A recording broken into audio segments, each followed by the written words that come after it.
Chapter 16. Yeah.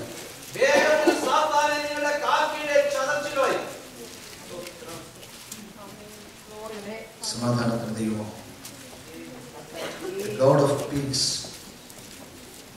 will soon crush Satan under your feet. കണ്ടോ?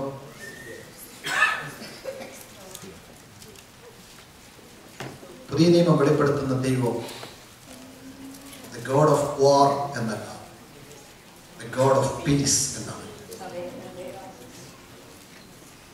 പുതിയ നിയമം വെളിപ്പെടുത്തുന്ന ദൈവം സമാധാനത്തിന്റെ ദൈവം. അവൻ നമുക്ക് സമാധാനം തന്നിട്ടുണ്ട് അല്ലേ? We have the peace from God. He has given us the eternal peace in our hearts. നമ്മുടെ ദൈവത്തെ കുറിച്ച് പറയുന്നത് സമാധാനത്തിന്റെ ദൈവമാണ്. ആ ദൈവം പറയുകയാണ്, the God of peace will soon crush Satan under your feet. സംഘർഷങ്ങളുടെ നടുവിലാണോ ഇന്ന് നിങ്ങൾ ഈ ആരാധനാലയത്തിൽ വന്നത്? ദൈവത്തിന്റെ ആത്മാവിനെ നിങ്ങളോടൊരു സന്ദേശം അറിയിക്കണം. ദൈവത്തിന് ഇന്ന് രാവിലെ നമ്മളോട് സംസാരിക്കാനുണ്ട്. ദൈവത്തിന് പറയാനുള്ള ദൈവത്തിന്റെ സന്ദേശം ഞാൻ വളരെ ശാന്തമായിട്ട് വേഗത്തിൽ പറഞ്ഞ് അവസാനിപ്പിക്കാം. നമ്മുടെ ഏറ്റവും വലിയ എനിമിയാണ് പിശാച്, സാത്താൻ. അതെപ്പോഴും നമ്മളെ ആക്രമിച്ചുകൊണ്ടിരിക്കുക, വിസിബിളായിട്ടും ഇൻവിസിബിളായിട്ടും. നിങ്ങളുടെ സമാധാനത്തെ, സ്വസ്ഥതയെ, അനുഗ്രഹത്തെ, നന്മകളെ കവരുവാൻ, ഇല്ലായ്മ ചെയ്യുവാൻ Satan is always trying to destroy you, destroy your financial blessings, material blessings. നിങ്ങളുടെ ഭൗതിക നന്മകളെ, അനുഗ്രഹങ്ങളെ ഒക്കെ തകർക്കാൻ പിശാച് ശ്രമിച്ചുകൊണ്ടിരിക്കുകയാണ്. പക്ഷെ ഇന്ന് രാവിലെ സമയം നമ്മൾ വന്നിരിക്കുന്നത് ഒരു വിജയത്തിന്റെ കൊടിക്കീഴിലാണ്. നമ്മളൊരു വിജയത്തിന്റെ കൊടിക്കീഴിലാണ് വന്നിരിക്കുന്നത്. കഴിഞ്ഞ ദിവസങ്ങളിൽ വളരെ ശക്തമായിട്ട് കർത്താവിനോട് ഇടപെട്ട ഒരു ഭാഗം ഇതിനോട് ചേർത്ത് നമ്മൾ വായിക്കുക. Let's turn to the 2 Kings chapter 4 verse 1. 2 രാജാക്കന്മാരുടെ പുസ്തകം 4-ാം അധ്യായം 1-ാം വാക്യം.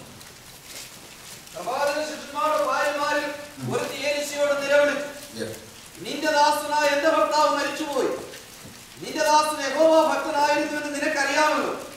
ഇപ്പോൾ കടക്കാർ എന്റെ 2 മക്കളെ പിടിച്ച് അടിമകളാക്കുവാൻ വന്നിരിക്കുന്നു എന്ന് പറഞ്ഞു.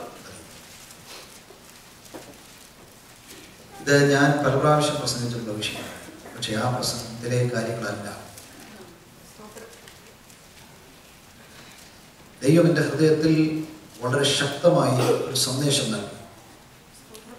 നിങ്ങളെല്ലാവരും ശ്രദ്ധിക്കണം, ആരും ഉറങ്ങരുത്, എല്ലാവരും ശ്രദ്ധിച്ചിരിക്കണം. ഏറ്റവും ലാസ്റ്റ് സെന്റൻസ് നിങ്ങൾ നോക്കൂ. But now his creditor has coming. He is coming to take my 2 boys as his slaves. ഇപ്പോൾ കടക്കാർ വന്ന് എൻ്റെ 2 മക്കളെ അടിമകളാക്കാൻ പോകും. ദീർഘമണിക്കൂറുകൾ ഈ വാക്യത്തിന് മുമ്പിൽ പരിശുദ്ധാത്മാവ് ശാന്തമായി എന്നോട് സംസാരിച്ചു. സഹോദരന്മാരെ, സഹോദരിമാരെ, ജീവിതത്തിൽ എപ്പോഴെങ്കിലും നിങ്ങൾ ഒരു വെല്ലുവിളിയെ നേരിട്ടിട്ടുണ്ടോ? ഇതുപോലെയുള്ള ഒരു പ്രതിസന്ധിയെ നിങ്ങൾ എപ്പോഴെങ്കിലും മുഖാമുഖം കണ്ടിട്ടുണ്ടോ? പ്രവാചകനെ, പ്രവാചക ശിഷ്യനെ ഒക്കെ നിങ്ങൾ കുറച്ചു നേരത്തേക്ക് ഒന്ന് മാറ്റി നിർത്തിയിട്ട്, എണ്ണയും പാത്രവും ഒക്കെ ഒന്ന് മാറ്റി നിർത്തിയിട്ട് ഈ ചിന്ത നിങ്ങളുടെ മനസ്സിലൊന്ന് വരട്ടെ. ജീവിതത്തിൽ എപ്പോഴെങ്കിലും ഇതുപോലെ ഒരു പ്രതിസന്ധിയെ നിങ്ങൾ ഫേസ് ചെയ്തിട്ടുണ്ടോ?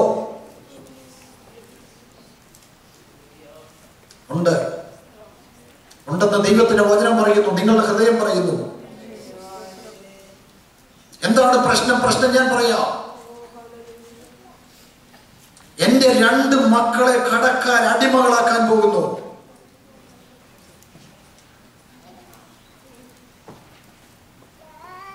This is your responsibility to protect your children from the danger. ശ്രദ്ധിക്കുന്നുണ്ടോ? This is our responsibility to protect, to save our children from dangerous situations. ഇത് നമ്മുടെ ഉത്തരവാദിത്വമാണ്. ഞാനിത് വായിച്ചുകൊണ്ടിരുന്നപ്പോൾ പരിശുദ്ധാത്മാവിനോട് ഇടപെട്ട ചിന്തയോടെ ഞാൻ പറയാം, മക്കളെ അല്ല നിന്നെ അടിമയാക്കാൻ പോകുന്നത് പോലും നിനക്ക് തിരിച്ചറിയാൻ ഇതുവരെ കഴിഞ്ഞിട്ടില്ല. നമ്മൾ ഇത്രയും നേരം മക്കളുടെ കാര്യമാണ് പറഞ്ഞുകൊണ്ടിരുന്നത്. പക്ഷേ ഇന്ന് ദൈവത്തിന്റെ ആത്മാവ് പറയുന്നു, നിന്നെ അടിമയാക്കിക്കൊണ്ട് പോകാൻ പോകുന്നത് നിനക്ക് ഇന്ന് വരെ തിരിച്ചറിയാൻ കഴിഞ്ഞില്ല. എല്ലാവരും ശ്രദ്ധിക്കണേ, എല്ലാവരും ശ്രദ്ധിക്കണേ. This is the best time to discern, to realize the situation. സാഹചര്യം മനസ്സിലാക്കാനുള്ള ഏറ്റവും നല്ല ഒരവസരത്തിൽ ദൈവം നിന്നെ കൊണ്ടുവന്ന് നിർത്തിയിരിക്കുക. ഞാൻ പറഞ്ഞല്ലോ, ഇപ്പൊ എണ്ണയും പാത്രമൊന്നും ചിന്തിച്ചുകൊണ്ടിരുന്നാൽ ഈ മെസ്സേജ് മനസ്സിലാകില്ല. അവിടെ ഒന്നും അല്ല നമ്മുടെ വിഷയം നിൽക്കുന്നത്. In the crisis, parents have to support their children.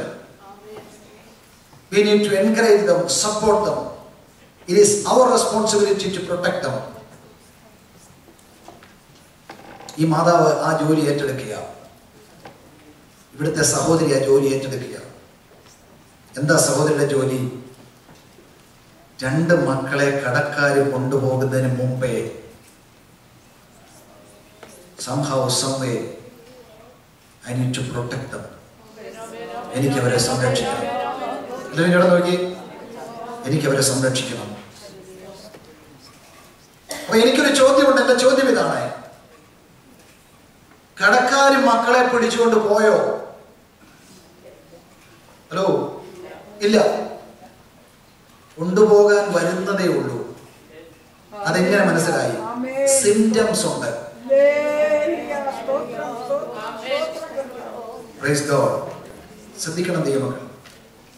Symptoms parents തിരിച്ചറിയണം, മാതാപിതാക്കൾ തിരിച്ചറിയണം, സഹോദരി സഹോദരന്മാർ തിരിച്ചറിയണം, മക്കൾ തിരിച്ചറിയണം. ഈ സഹോദരിക്ക് സിംറ്റം മനസ്സിലായി. എന്താ സിംറ്റം? കടക്കാരുടെ ഭീഷണിയാ. എന്നും ഫോൺ ചെയ്തിട്ട് പറയും ഞാൻ പിടിച്ചോണ്ട് പോകുന്നേ. അവൾക്ക് മനസ്സിലായി, പിടിക്കാൻ വന്നതിന്റെ വക്കിൽ ഞാൻ വന്നിരിക്കുക, ഇനിയും എനിക്കൊരു പരിഹാരം കണ്ടേ പറ്റത്തുള്ളൂ. എത്ര പേർക്ക് മനസ്സിലാകുന്നുണ്ട് രാവിലെ സമയം? സിംറ്റംസ് തിരിച്ചറിയുക. ഒരു കാര്യം ഞാൻ നിങ്ങളോട് പറയാം, ഏത് സിംറ്റംസും ഇഗ്നോർ ചെയ്യാൻ നമുക്ക് പറ്റും. ഏറ്റവും എളുപ്പ വഴിയാണ്, നമുക്ക് ഒളിച്ചോടാം, ഇല്ലേ? നമുക്ക് ഇഗ്നോർ ചെയ്യാം.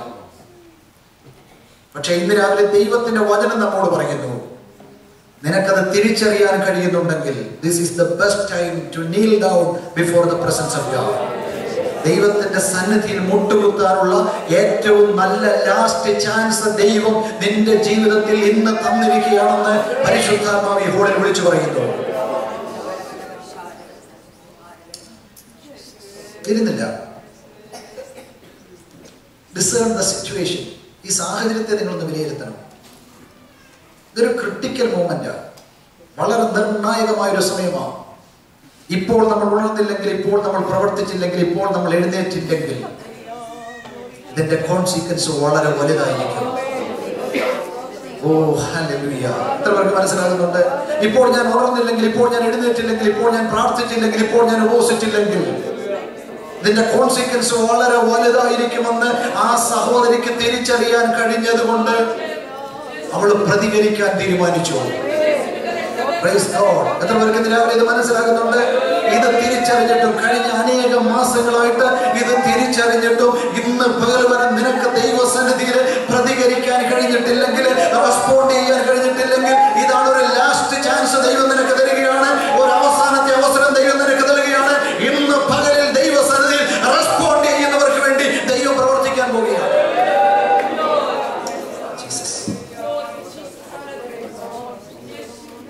Evaluate their values.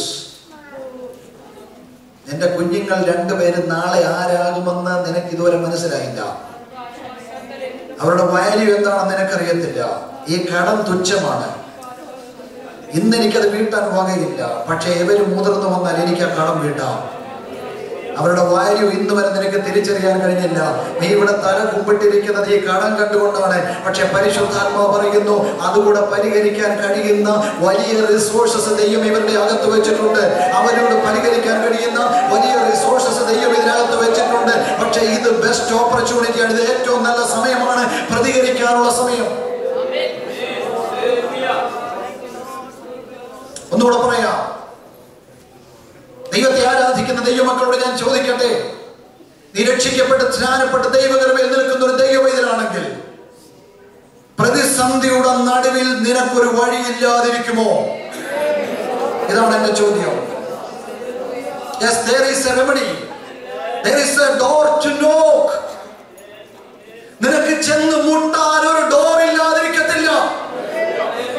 Praise the Lord.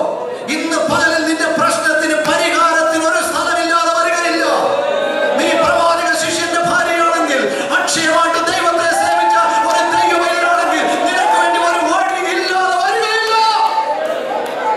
Praise the Lord. അത് മനസ്സിലാകുന്ന എത്ര ദൈവമക്കൾ ഇന്ന് പകലിൽ ഈ ഹോളിലുണ്ട്. നിനക്ക് വേണ്ടി ഒരു വഴി ഇല്ലാതാകത്തില്ല. എല്ലാ വഴിയും വളർന്നിട്ടില്ല കുഞ്ഞെ, എല്ലാ സാഹചര്യവും വളർന്നിട്ടില്ല. ഇന്നൊരു വഴി ദൈവം നിനക്ക് വേണ്ടി ഒരുക്കി വെച്ചിട്ടുണ്ട്. ജീസസ്. പക്ഷേ this is not the right time to accuse each other, to find faults. ഇത് കുറ്റം കണ്ടുപിടിക്കാനുള്ള സമയമല്ല. അങ്ങോട്ടും ഇങ്ങോട്ടും കുറ്റം പറഞ്ഞുകൊണ്ടിരിക്കാനുള്ള സമയമല്ല. ഓടിക്കൂ, ഒരു പ്രവാചകൻ നടന്നു പോകുന്നുണ്ട്. നിനക്ക് മുൻപേ ഒരു പ്രവാചകൻ നടന്നു പോകുന്നുണ്ട്. ഇവിടെ നീ ഇടവും എല്ലാവർക്കും തോന്നുന്നു, മനസ്സിലാകുന്നില്ലെന്ന് തോന്നുന്നു. ഇവിടെ ഇടവും മലമൊന്നും നോക്കി നിൽക്കരുത് ആരും. ഇവിടെ അവനെയും ഇവരെയും കുറ്റം പറഞ്ഞുകൊണ്ട് നിൽക്കരുത്. അവനെന്താ മരിച്ചത്, അതെന്താ പോയത്, അതെന്താ സംഭവിച്ചത് അതൊന്നും പറയാനുള്ള സമയമല്ലത്. ഇത് വളരെ പെട്ടെന്ന് നീ പ്രതികരിക്കേണ്ട ഒരു സമയമാണ്. ഇപ്പോൾ നീ എഴുന്നേൽക്കേണ്ട സമയമാണ്. ഈ ഹോളിൽ നിനക്കതിന് തയ്യാറുണ്ടെങ്കിൽ, ഇപ്പോൾ നിനക്കതിന് തയ്യാറുണ്ടെങ്കിൽ, ഒരു പ്രവാചകൻ മുൻപേ വന്ന് നടന്ന് നീങ്ങിയിട്ടുണ്ട്. അവന്റെ പക്കൽ നിനക്കൊരു ആലോചനയുണ്ട്. അവന്റെ മുമ്പിൽ നിനക്കൊരു മറുപടിയുണ്ട്. അവന്റെ പക്കൽ നിനക്കൊരു പരിഹാരമുണ്ട്. എഴുന്നേൽക്കുവാൻ ദൈവാത്മാവ് പറയുക. ജീസസ്.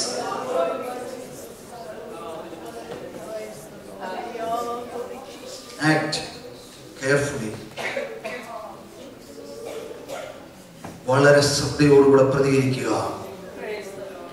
നിങ്ങൾക്ക് കുറിവാക്കി മനസ്സിലായോ? കടക്കാർ വരുന്നു, പിടിച്ചുകൊണ്ട് പോകാൻ പോവുകയാണ്. ജീസസ്. ദൈവത്തിന്റെ പ്രോമിസോടെ ഞാൻ പറയാം. എല്ലാവരും നോക്കി പ്രോമിസ സത്യ. യെശയ്യാ 59:21. നിന്റെ മേലുള്ള എൻ്റെ ആത്മാവ്, നിന്റെ നാവിൽ ഞാൻ തന്നിരിക്കുന്ന എൻ്റെ വചനവും നിന്റെ വായിൽ നിന്നും, നിന്റെ സന്തതവായിൽ നിന്നും ഒരു നാളും നീങ്ങിപ്പോകത്തില്ല. നിന്റെ ഭർത്താവായ വിശ്വസ്തനായ ദൈവദാസൻ ലോകത്തോടെ യാത്ര പറഞ്ഞു. പക്ഷെ അവന്റെ മേൽ ഞാൻ പകർന്ന എന്റെ അഭിഷേകം നിന്റെ സന്തതിയിലൂടെ ഞാൻ നിവർത്തിക്കുമെന്ന് ദൈവം ഇന്ന് പകലും നിന്റെ ഹൃദയത്തെ തൊട്ട് പറയുന്നെങ്കിൽ നിനക്ക് ദൈവത്തെ സ്തുതിക്കാൻ പറ്റുമോ? ദൈവത്തിന് നന്ദി പറയാൻ പറ്റുമോ? ദൈവത്തിന് മഹത്വം കൊടുക്കാൻ പറ്റുമോ? അവനെ സ്തുതിക്കാൻ നിനക്ക് കഴിയുമോ? നിന്റെ ഭർത്താവായിരുന്ന യഹോവയുടെ ദാസൻ വിശ്വസ്തനായിരുന്നു. അവൻ പരമാർത്ഥതയോടെ ദൈവത്തെ സേവിച്ചവനാണ്. അവന് കടന്നുപോയി, സത്യമാണ്. പക്ഷെ അവനോടുള്ള സകല ദൈവത്തിന്റെ വാഗ്ദത്തങ്ങളും നിന്റെ കണ്ണിന്റെ മുമ്പിൽ നിൽക്കുന്ന ഈ രണ്ട് കുഞ്ഞുങ്ങളിലൂടെ ദൈവം നിവർത്തിക്കാൻ പോകുകയാണെന്ന് പരിശുദ്ധാത്മാവ് ഇന്ന് പകലിൽ ഈ ഹോളിൽ വിളിച്ചു പറയുകയാണ്. അത് മനസ്സിലാകുന്ന ഒരു ദൈവവേദന ഹോളിലുണ്ടെങ്കിൽ ഒരു നിമിഷം ശക്തിയോടെ ദൈവത്തിന് സ്തോത്രം ചെയ്യണം. അത് മനസ്സിലാകുന്ന ഒരു ദൈവവേദന ഹോളിലുണ്ടെങ്കിൽ ശക്തിയോടെ ദൈവത്തിന് നന്ദി പറയാതെ പോകരുത്. അത് നിന്റെ തലമുറയിലൂടെ കടക്കാർ അടിമയാക്കാൻ പോകുന്ന ഈ കുഞ്ഞുങ്ങളിലൂടെ ആ വാഗ്ദത്തം മുഴുവൻ ദൈവം നിവർത്തിക്കാൻ പോകുകയാണെന്ന് വിശ്വസിക്കുന്ന ഒരു ദൈവവേദന ഹോളിലുണ്ടെങ്കിൽ ശക്തിയോടെ ദൈവത്തെ സ്തുതിക്കട്ടെ. യെശയ്യാ 54:12. നിന്റെ മക്കളെല്ലാവരും യഹോവയാൽ ഉപദേശിക്കപ്പെട്ടവരും. Come on church.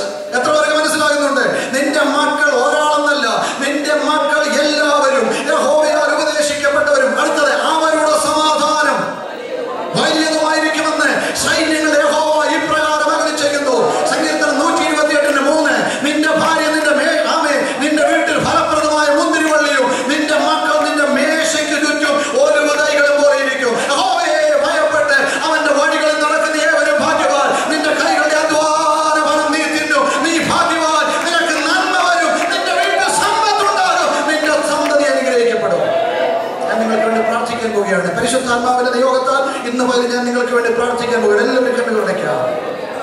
ഒരു നിമിഷം എല്ലാവരും കണ്ണുകൾ അടയ്ക്കാം, എല്ലാവരും കണ്ണുകൾ അടയ്ക്കാം. ദൈവാത്മാവിൽ ഞാൻ ദൈവത്തിന്റെ സഭയോട് പറയുന്നു, ഇന്ന് പകൽ ഈ ആഴ്ചയിൽ ഒരു ദിവസം മിനിമം 10 മിനിറ്റ് എങ്കിലും നിന്റെ തലമുറയ്ക്ക് വേണ്ടി പ്രാർത്ഥിക്കുവാൻ സമയം വേർതിരിക്കണം. എല്ലാ മാതാപിതാക്കളും everyday at least 10 minutes, at least 10 minute നിന്റെ തലമുറയ്ക്ക് വേണ്ടി പ്രാർത്ഥിക്കണം.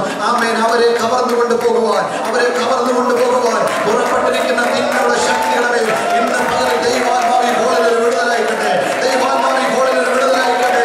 ദൈവാത്മാവ് നമ്മുടെ കുടുംബങ്ങളിൽ വിടുതലായിക്കട്ടെ. ആമേൻ. സമാധാനത്തിന്റെ ദൈവമോ സാത്താന വേഗത്തിന് കാൽ കീഴാക്കി ചതച്ചു കളയാൻ പോകുകയാണ് യേശുവിന്റെ നാമത്തിൽ. എല്ലാവരും പ്രാർത്ഥിക്കണം, എല്ലാവരും പ്രാർത്ഥിക്കണം. എല്ലാ സഹോദരന്മാരും എല്ലാ കുഞ്ഞുങ്ങളും കണ്ണുകളടയ്ക്കുക. ഈ ഹോളിൽ ഒരു അഭിഷേകത്തിന്റെ തൈലം ദൈവം പകർന്നിരിക്കുകയാണ്. ഒരു അഭിഷേകത്തിന്റെ ശക്തി ദൈവം പകർന്നിരിക്കുകയാണ്.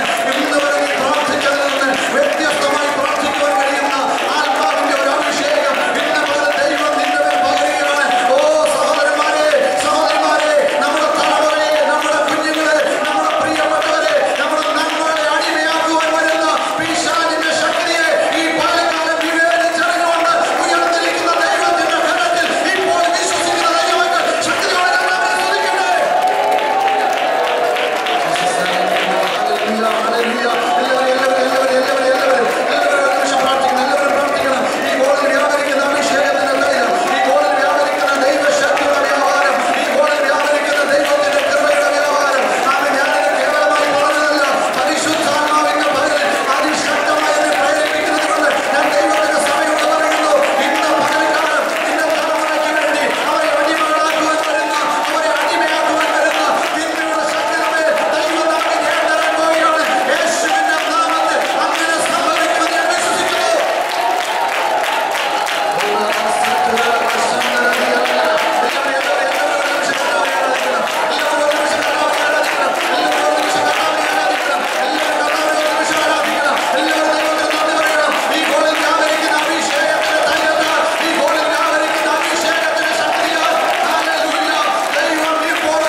ശക്തമായിട്ട് പ്രാർത്ഥിക്കണം. Thank you Jesus.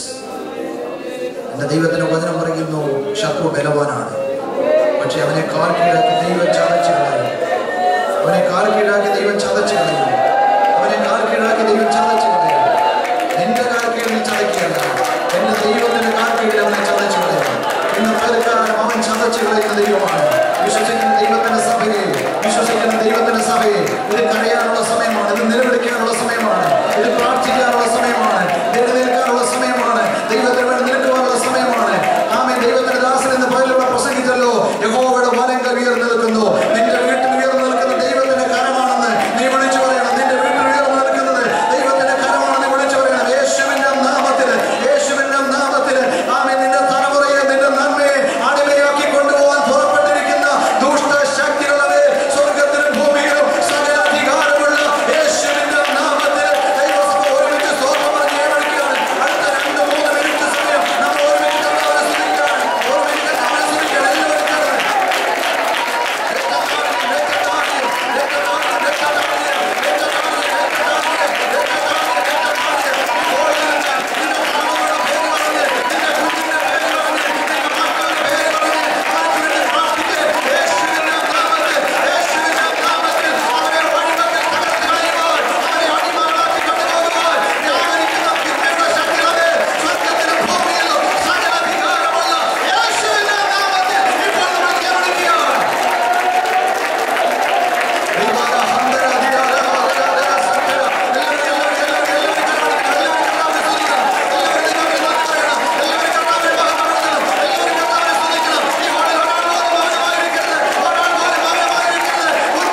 ദൈവസന്നിധിയിൽ ഒരു നിമിഷം കരഞ്ഞ് പ്രാർത്ഥിക്കട്ടെ.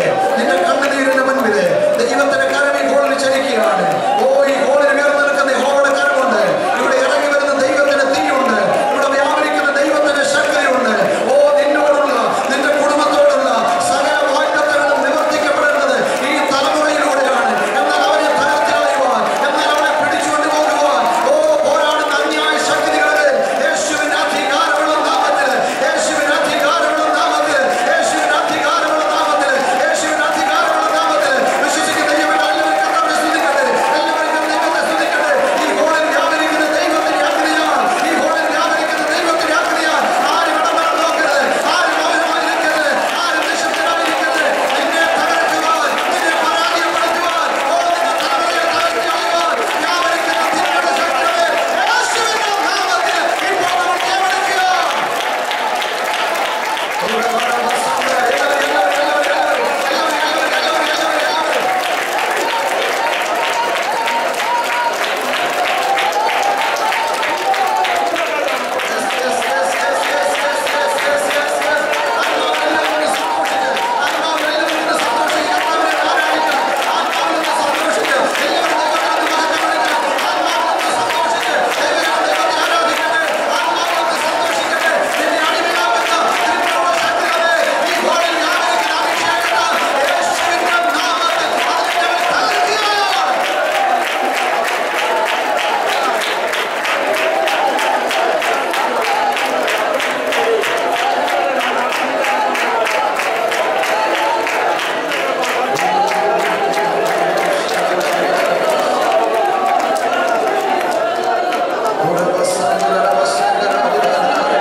ഈ മാസത്തിൽ അല്ല, ഞങ്ങളുടെ ആയുഷിന്റെ നാളുകളിൽ നിന്റെ വരവോടെ സമാധാനത്തോടെ ഐശ്വര്യത്തോടെ ദൈവകൃപയോടെ ജീവിക്കാൻ നീ കൃപ ചെയ്യുന്നതിനായി സ്തോത്രം.